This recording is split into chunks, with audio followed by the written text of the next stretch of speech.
Okey, saudara-saudara sekalian, matahari sudah betul-betul naik tinggi.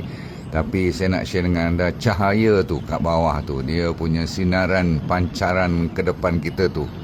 Masya Allah. Dan you bayangkan cahaya matahari ni terkena kepada kulit kita, maka terjadilah satu proses yang dinamakan, macam kalau kena pokok tu ada fotosintesis kan, daun-daun yang hijau semua tu kan, kulit kita pun you bayangkan macam tu. Dia boleh bertukar daripada bawah kulit ada kolesterol tu akan menjadikan vitamin D yang datang daripada matahari punya power tu, tenaga dia tu bila bertembung dengan buah pinggang kita, maksudnya buah pinggang rupa-rupanya boleh tolong menukar vitamin D yang tak aktif kepada vitamin D3 yang aktif untuk you pakai dia. Barang diingat, vitamin D adalah merupakan semacam hormon.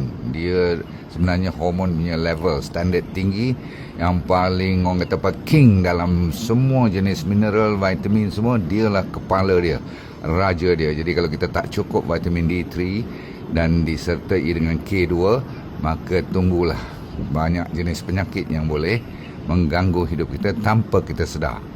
Ya, jangan fokus kepada makanan saja, tapi vitamin D3 mesti ada dalam makanan tu. Kalau tak, ambil daripada matahari. Kalau tak, ambil daripada vitamin D3K2.